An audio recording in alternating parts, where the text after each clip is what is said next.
So, you're in Athens or the Peloponnese and you want to visit a beach. Well, there are literally hundreds, but I've got 15 suggestions for you, all really within a day trip of Athens, although some of these you may want to spend several days at because they're fantastic and worth it. So let's go and explore, starting closest to Athens and moving out from there. So the first beach is in Athens itself. You don't have to leave Athens to visit a beach. If you go south along the Athens Riviera, you come to Glyfada Beach at Kentro Istiopolia. You stop at that tram station, and the tram is by far the easiest way to get there. It takes about 40 minutes from Syntagma Square. You can get a bus, you can get a taxi, but the tram takes you right the way along the Riviera. It's fantastic. And here you have Glyfada Beach, and then for about 2.5 kilometres, you have several beaches separated by small marinas down to Asteros Beach. And along here, it's worth walking. You have restaurants, you have cafes, you have the beaches. They're free beaches. You don't have to pay. There will be some sunbeds. If you sit on a sunbed, you may have to pay. You may have to buy a drink, etc. But Glyfada Beach, the first stop in Athens, ideal if you don't want to go anywhere and you just want a beach experience in Greece. My second beach takes you to the other side of Attica, again about 40 minutes from the centre of Athens, but this time you have to get a taxi or a bus. There are no trains or trams. And we're talking about Rufina. Now, Rufina is really the second port of Athens. You can get ferries from here down to Paros, Poros, across to Evia, but it also has this rather nice beach, and it's incredibly popular with Greeks, particularly in the evenings and at weekends. And because of that, there's a vibrant nightlife here in the summer. There are cafes, there are restaurants, there's a very nice square, as you can see. And this beach isn't huge, but again, it's free. There will be some organised areas to it, so if you wish to sit on a sunbed and pay, you can do so. But that's a good thing because you can get your drinks. And this is not one where you'll find many foreign tourists, unless they're getting the ferries. This is one for the Athenians who want to get out of Athens at the weekend and enjoy themselves. Rufina Beach. For my number 3, we're travelling about an hour outside Athens to the south. If you continue past Glyfada Beach along the road, along the Riviera, eventually you come to the area of Sunio. And this is the closest area to Athens, which in my opinion offers you an island vibe. The whole ambience of the place changes as you get down to Sunio. It's famous for the Temple of Poseidon, seen here on the hill, but the reality is there are lots of little beach clubs around here, and they are beach clubs. There are a couple of small beaches where you can stay for free, but these are paying beaches. Often you'll actually have to pay to get in, but they're well worth it. £25 to get in for the day. You have a fantastic beach, you have beachside service, you have restaurants, you have food, and you have that island vibe. It feels completely different to Athens, completely different to Rufina, and it's my recommendation number 3. For my 4th recommendation, we're going to keep this island vibe, and we're actually going to step off the mainland to an island, the island of Hydra. If you go down to the port of Athens, Piraeus, there are at least 6 ferries a day to the island of Hydra. It only takes an hour. It's a brilliant day trip. Not only do you have this fantastic town, Hydra town, no cars, just donkeys, restaurants and bars, but if you venture up along the cliffs, you come to maybe not what I would call beaches perhaps, but swimming areas, rocky areas where you can really enjoy yourself. The kids can do some cliff diving very safely. You can sit on the rock and sunbathe, and then you can wander back down into the town to have a cold drink or a late afternoon snack before you get the ferry back to Athens. So my recommendation number 4, Hydra Island, only an hour from Athens. If you want better beaches, stay on the ferry past Hydra and go to Spetses. Spetses, again, 2 hours from Athens. The ferry will stop at Hydra, go to Spetses. And Spetses has a more relaxed vibe. It's a little bit cheaper than Hydra. Hydra's quite expensive. Spetses, still not cheap in the summer, but it has this relaxed vibe, and it has beaches spreading out either side of Spetses town. And again, you can have a day trip here. I would recommend staying overnight personally, but it's a fantastic place to eat, drink, lie in the sun and observe life going past, and you get that island vibe. You're only 2 hours from Athens. You're in a completely different world. It's just amazing. My next recommendation takes us back to the mainland and Porto Heli, but this is a really interesting place to visit. You can go from Spetses. It's only 10 minutes on the ferry from Spetses, but if you prefer, you can drive from Athens. It's about 2.5 hours drive from Athens, and what a lot of Athenians do actually is they drive down from Athens, they leave their car in Porto Heli, and then they'll go across to Spetses for the day. But Porto Heli itself is a fantastic location in its own right. It has this beautiful little beach, but it also has lots of big hotel resorts here. You have Amanzoe, made famous by the Kardashians and other celebrities. It was in A Glass Onion, a film starring Daniel Craig. One of the most expensive hotel complexes in Greece. And you have other hotel complexes around this area too. It's a very affluent, well-to-do area which is frequented in particular by the Athenian Greeks with a bit of money. And if you want to get a Greek holiday experience by the beach, come down to Portoheli and enjoy yourself. We're now going to travel up the Peloponnesian coast to the Greek holiday resort of Tolo. This, again, is a fantastic Greek resort. Very, very popular with the Greeks in the summer. Not hugely expensive. I mean, the whole of Greece does become more expensive in June, July and August, but this is not island expense. And it's got this fantastic beach here, which runs all the way along from one end where you have an old Acropolis down to the other where you have a marina or a port. And all the way along here, there are hotels, there are restaurants, there are little shops.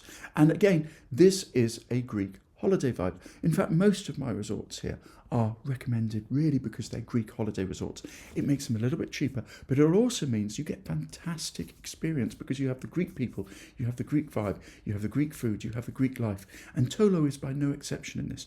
Fantastic place. Only about an hour and 40 minutes from Athens, should you drive, but also well serviced by the KTEL coaches from Kifissos bus station. So my number 6, I think, 7, Tolo. Continue around the Argolithic Bay, through Nafplio, past Argos, a little twisty-turny coastal road, and you come to the Greek resort of Paralio Astros. And this is incredibly popular with Greeks in the summer. It is not expensive. The Greeks will come here from Athens, from Tripoli, even from Kalamata, and spend a month here just enjoying a reasonably priced, fantastically located, well-provisioned Greek holiday resort. You have this amazing 10-kilometre beach. At one end you have Paralio Astros with its Byzantine castle on the hill, which used to be an island 800 years ago, but now has this fantastic village ranged out below it with Greek amenities, Greek food, Greek restaurants, Greek bars, a Greek theatre. You haven't got posh hotels here. You've got a couple of hotels. You've got plenty of Airbnbs. And you don't need to spend a lot of money to come here and enjoy this amazing beach. You start off with organised beaches, sunbeds, etc. You can sit on one for €6 for the day. And then as you range round the beach, it gets quieter and more rugged. It's a fantastic experience for a few days, and I'd highly recommend it. My number 9 isn't actually a beach itself, but a seaside town about 3 hours from Athens and just on the northern edge of the Mani Peninsula, the town of Gythio, a beautiful seaside town. Not hugely touristy, it can get busy in August, but it hasn't really been discovered yet. But to the north and the south of Gythio, you have fantastic long sandy beaches. To the south, you have the beaches of Mavrovouni and Vathi. To the north, you have the beach of Valtaki, famous because of the Demetrius shipwreck here, which has been here since 1980 and is a real tourist attraction. If you have an RV, if you have a car, if you have a chance to come down here, stay a night in Gythio, explore the beaches, you will not regret it. This is a slice of undiscovered Greek beach life. Then for my number 10, we go east along the coast and we come to the major town of Kalamata, famous of course for its olives, but it also has a fantastic seafront with marina, restaurants and this amazing 4-kilometre beach, and it is a really good beach. It's a little pebbly. You've got to be a little bit careful when swimming because there are some big rocks in the water, but this is a fantastic well-serviced beach. There are big hotel complexes down here ranged along the beachfront itself, and in the summer this place just takes on fantastic nightlife. It's humming and busy and fantastic, and you have the benefit of a major town of 60,000 people, and that is a benefit because you have restaurants, you have a major commercial centre with shops and so on, and it's also a fantastic base to go out and explore the rest of the southern Peloponnese as well as spending time on this amazing beach. So my number 10, Kalamata Beach. For number 11, we drive about an hour east around the coast, past several beautiful beaches which I'm not mentioning, to Koroni. And Koroni is another fantastic Greek summer beach town. It will have foreigners here. You have foreigners here all year round, but this is again another beach resort for the Greeks. In July, August, this place will be packed with people staying for a month, coming from Athens, coming from all over mainland Greece to Koroni to enjoy its 2 beaches and the fantastic seafront that we see here. The area around the Peloponnese here is just amazing. This is, in my opinion, the best area for beaches in mainland Greece.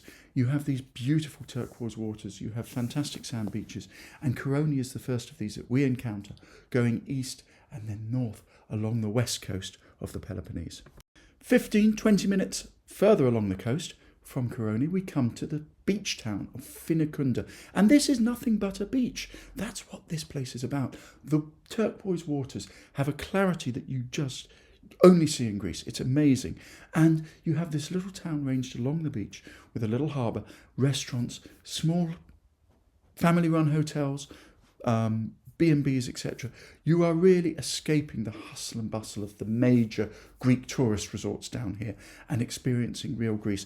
And there's something to be said for that, because although these beaches will get busy, Finikunda Beach will get busy, it will be organised, there will be sunbeds and umbrellas and so on available to you, you are not in the hubbub of a sort of Benidorm style place.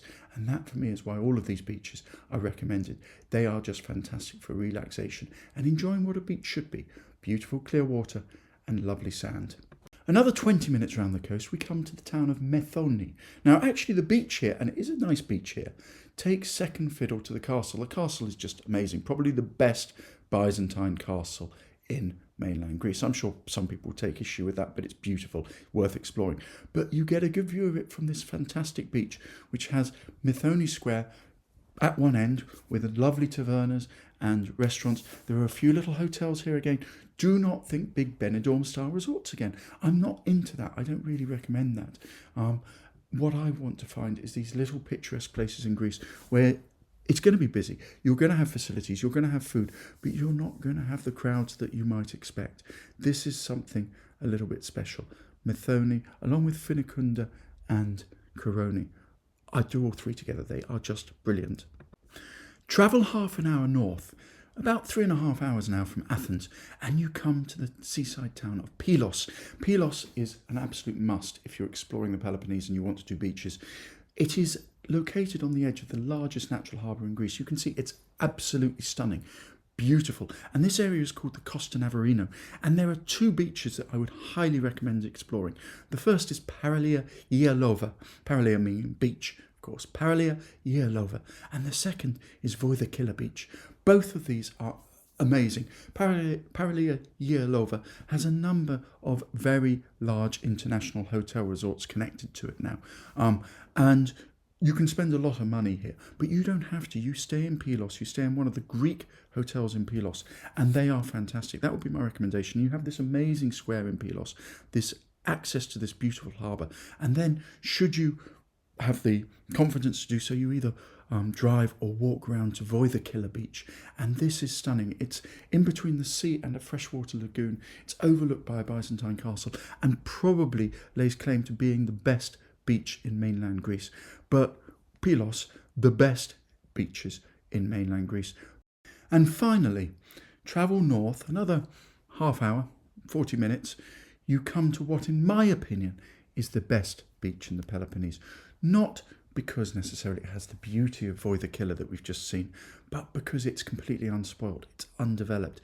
You have a few small towns along here. You drive up just north of Kyprisia to Kalonero, and then you have this astonishing beach which runs for about 40 kilometres. Zaharo Beach, all the way up past Zaharo towards Olympia. And this beach is just undiscovered heaven, paradise. There are small, as I said, towns dotted all the way along. Small Airbnbs, small family-run homestays, if you like, that you can use. If you're in an RV, this is absolute heaven just to explore these beaches, and I cannot recommend them highly enough. 2-3 days here, you will feel like you've left the world behind, and that is what Greece should be all about. So I hope you've enjoyed. There are, of course, many beaches in Greece, and I plan to follow up to this later this year, but these 15 beaches I have visited, I know, and I recommend. You can enjoy all of them for different reasons. All of them, with the exception of the last one, have facilities, restaurants, bars, and offer so much more than just the beach experience. But when you come to Greece in the summer, let's face it, you want to be on a beach. And if you're in Athens or the Peloponnese, these 15 are well worth visiting. Thank you.